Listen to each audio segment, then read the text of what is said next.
on that electrical issue. Danny Eslick continues to lead. And I can't, nothing covering these guys. No, it's a great race, and it continues to be the best racing that we have, I think. Eslick right there, just steering the bike with the rear end right there. You can see that. He'll continue to do that. Being a dirt tracker from the past, that's not a big deal. He probably enjoys that. But you want to keep that rear tire underneath you for the rest of the race. We got 7 to go right now, so the tires have really been put to the test. It's hot out there right now, and the pace is hot too. Look at Jason DeSalvo, the second bike on your screen. Look at the motorcycle moving around, Scott, on acceleration. Yes, sir. Exactly. That flat, peaked out corner right there, easy to do. You come in there with a lot of speed, a lot of lean angle, pull the trigger on the thing. It's easy to get the thing to spin up. That could be a warning of the tire or just a race line and being aggressive. Jason DeSalvo on the 40. So 69, 40, 8, 5, 6, and the 116. Those riders are battling for the lead right now in this race. DeSalvo swings wide, but still Eslick, a great move in the brakes, and here comes the number 8. Finally, Josh Herrin makes his move around DeSalvo to take over second spot. Cameron Beaubier trying to make a move as well. So Josh Herrin on that Monster Energy Graves Yamaha slots behind Danny Eslick, putting Jason DeSalvo into third place. We've seen him try to line that up time and time again, Greg, and through that corner. He runs out there, he wanted to run around the outside. Somebody finally made it move. Maybe he's just been biding his time, sitting in the pocket right there. Now, let's see. He knows he doesn't have that many laps left. Going to be 6 as they cross the line this time. He's reeled in that number 69 right on his rear tire. These two, remember, have had things happen in the past. Will they keep it clean? How will this end? Last year, Josh Herrin came here on Saturday and won the race. And he was second in Sunday's race and crashed out, a mistake that he made. Oh, there's P.J. Jacobsen. Day done, a frustrating day for the young man from New York. Wanted to be up in this battle, duking it out with the rest of these riders, but Danny Eslick continues to lead. Herrin in second place. Thought in my mind right now, is Jason DeSalvo a sitting duck for Dane Westby? I got to kind of think, I think Westby, with the momentum that he's carried all the way through this race, he's got to continue his march to the front. He's losing time down this straightaway. It's clear. He's a little bit down right there. He's having to do it all on the brakes, Greg, as they get down to turn 6. And you see how far he came from behind? Look at Westby. So wow. Westby into third place. Riders shuffling all over the racetrack. Herrin losing a bit of time in that section to Eslick. Daytona Sport Bike Racing is absolutely crazy as the number 5 M4 Suzuki goes into third spot, keeps wheeling over that corner. Looks like he is having a ball. He's having fun, you know, when he's really riding like it. You love this, man. You know you got a good motorcycle working well under you. You can do what you want, put it where you want. If he had just a tick of straightaway speed, he'd be really dangerous. Wow, it looks like Jason DeSalvo's running into some issues, possibly with that tire. But these Suzukis and Yamahas are on it. Stay with us. We'll be back. The American Garage. Tuesday, baseball's biggest stars will gather together in the Arizona desert for one spectacular night in the summer's biggest event as Fox brings you every thrilling moment from the 2011 MLB All-Star Game. Coverage begins Tuesday live from Phoenix at 8 p.m. East, 5 p.m. Pacific, only on Fox. And don't forget, you can see a special world premiere sneak preview of the upcoming Fox show, The X Factor, during the broadcast. Mid-Ohio Sports Car Course, race action going on. Danny Eslick leading the way. Look who's in second. Look who is in second place. Dane Westby came from nowhere. Let's take a look at how it happened, Scott. My guess it's going to be turn 6. Wow, look at that. How about that? Down that long straightaway, down in the hardest braking zone, and he's come from no man's land to do that twice now.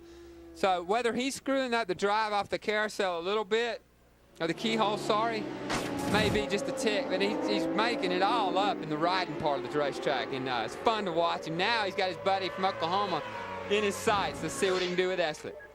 Dane Westby, number 5 M4 Suzuki, hounding Danny Eslick, Geico Power Sports Suzuki. Both 2011 GSXR 600s. Great motorcycles coming right out of the box to be competitive in this series. Not a lot of setup time. Very similar to the motorcycles that were prepared the last couple of years by Suzuki. So an evolutionary motorcycle with a bit more horsepower and a chassis that's more precise. Jason Pridmore talked about it earlier. Here comes that run down the back straightaway. Eslick has no idea what's going on behind him and how aggressive Westby is. No, he don't. He doesn't really care right now until he sees this number 5 come out of nowhere down here in turn 6. Here goes Westby on the inside, motorcycle sideways. He's able to make that pass. That was awesome, and he knew he was going to do that. Eslick not going to have it. Eslick way out in the crest of that corner, not able to hold position. So Westby now your new leader and holding it. Man, this is awesome stuff right here. This is what we want to see, and it's what we get to see every weekend with this class.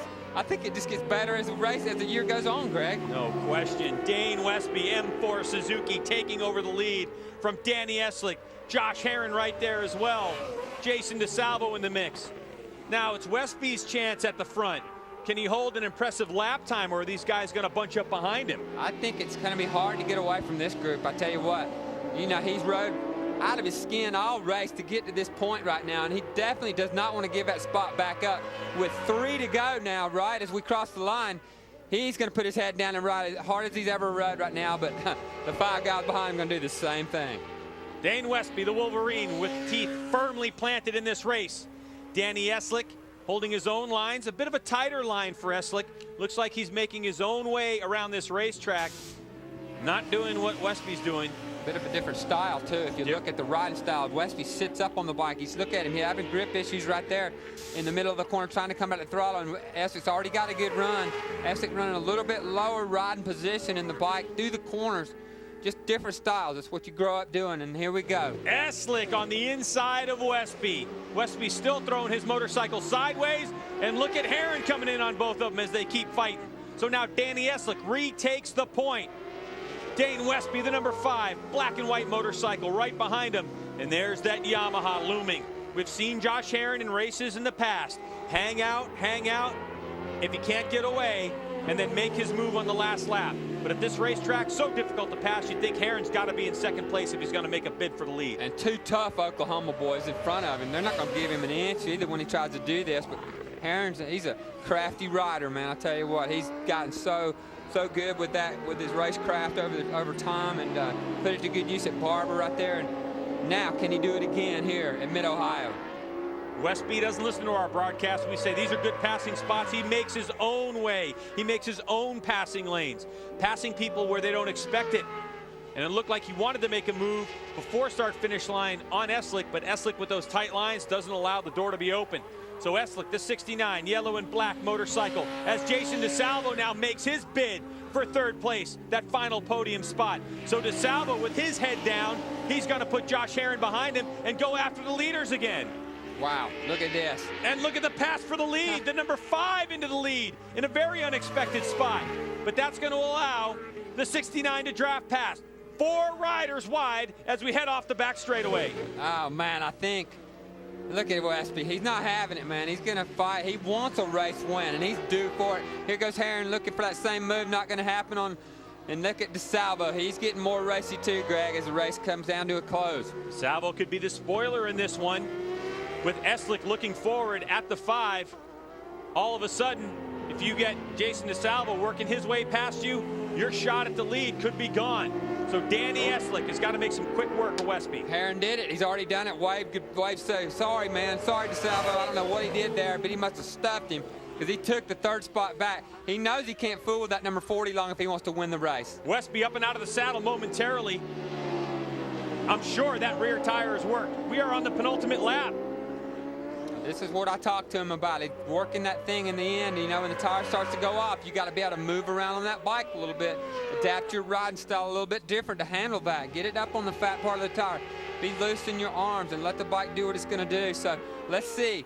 Number 5, put this away on these guys on the last lap.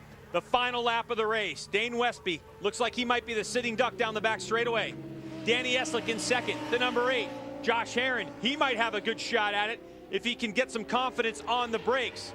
Here's the run down the straightaway. You can see both the 5 and the 69 had a little bit of a hiccup as they came to the throttle right there. Look at Herrin going to go the long way around. I don't know if that's going to work down here. Westby's going to leave it all on the brake right here. He ain't going to have it, man.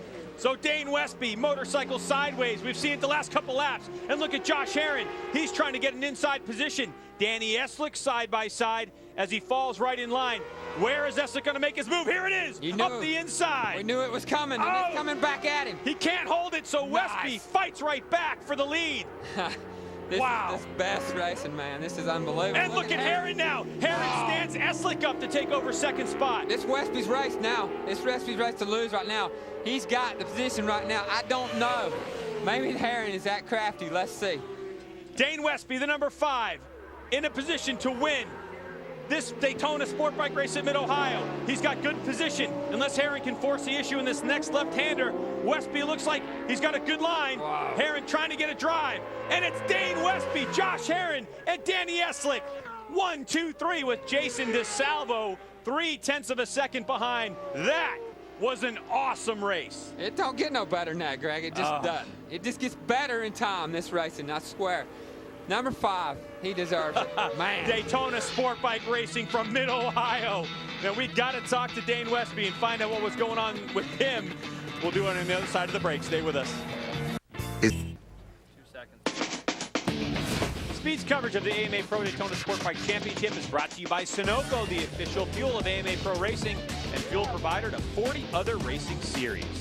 Back here at Mid-Ohio Sports Car Course, where we saw an amazing Daytona Sport Bike race and a first-time winner in AMA Pro Racing. Dane Westby, he's with our Jason Pridmore. Dane, it's great to see so much emotion. So this place isn't your favorite, huh? Well, we just had some bad luck here. I guess we turned that around now. It seemed like you and Danny just had bikes that were maneuvering so much better than the rest of them, and you were able to just stuff underneath guys mid-corner. Yeah, there was a couple opportunities. I mean, it's a one-line track for the most part, so I had to get in where I could, and the Suzuki was working great. Dave and Chuck set it up great for me. I could carve, just like you said, right up the inside of those Yamaha boys. So, how does your first victory feel? I mean, is this something we're going to see more of now? It's like this, man. Hope we'll see lots more, man. This is so great. And the emotion, like you said, is high. I just can't believe it. It'll set in later. It's good to see Dane finally win one, guys. Great win for Dane Westby. Well-calculated moves, showing a lot of maturity on the racetrack. Incredible race action. He did it in fine style with everybody chasing after him, and he did it over Josh Herrin, Danny Eslick. Bummer for Danny. I mean, third's great at podium's great, but, you know, he led most of the race. Jason DeSalvo, very aggressive. Tommy Aquino, Cameron Beaubier, and then Corey West, Taylor Knapp, Kyle Wyman, and Tyler O'Hara. So you can see the parity manufacturers, and on down the row you can see that Fernando Amantini, who we've seen up front in the last couple races, fading back just a little bit. He's trying to rebuild his confidence. Melissa Paris with a top 20 finish on that HT Moto Yamaha. And we saw PJ Jacobson, Jake Holden reported in as well. So incredible race up front. And I believe Jason Pridmore is down in victory lane with our second place finisher. Josh, every weekend we say these races can't get closer, and this track really brings out the closeness of the competition. Tell us about your race there. Great pass on Danny on the last lap. Yeah, you know, we just tried our hardest, but I just misunderstood the pit board and thought I had 2 laps to go when I saw the white flag. And, you know, normally I'd like to be in second on the last lap, but didn't quite work out that way, and I had to do some risky passes that I wouldn't have liked to do, you know, before. But, you know, to come out of here in second, and I don't know if we're leading the points, but we finished ahead of everybody that was in front of us. So it's good points jump, and come back tomorrow ready, you know, no mistakes. So. Yeah, guys, he's tied in points now, so it's still a good run for Josh. I know he's a little disappointed, but we've all missed our pit boards, haven't we, Scott? Oh, yeah. I mean, you know, to be second in a race like that, I kind of want to be happy, though. And he will be when he sits back and thinks about it, but he's going to go for the win. And look at that. How close do you like it, Scott? Tied atop the points right now. Eslick and Herrin, 183 apiece. DeSalvo with his finish trying to claw his way back up to the top after a couple of disastrous weekends. Corey West still losing some points, but Jason Pridmore with third place. Dranny, great ride there. Josh got you at the end, but, man, you were putting your bike anywhere you wanted, it seemed like, even early in the race. Yeah, the bike was awesome, man. The Geico Power Sports GSX-R 600 was working really good. You know, everybody was really tight, the 4 or 5 of us that were going, and then Dane stuck a wheel in there with a couple laps to go, and, man, hats off to him. First win. I remember that feeling a couple years ago, so, you know, that's awesome, and fellow Okie, so that's pretty cool for him and the team, but, you know, a solid podium, and get back out here and do it again tomorrow. Race 2 should be just as exciting as race 1. Oh, no question about it. And after this race, you got to stay with us here on Speed because Superbike is coming up. So a great race, Scott Russell. Can it get any better? maybe tomorrow when this race comes on again, because I don't know if anything can match up to what we got at Daytona Sport Bike. All right, well, for Scott Russell and Jason Pridmore, I'm Greg White. Thanks for joining us here on Speed. Superbike is up next, so don't touch that dial. We'll see you tomorrow for more Daytona Sport Bike.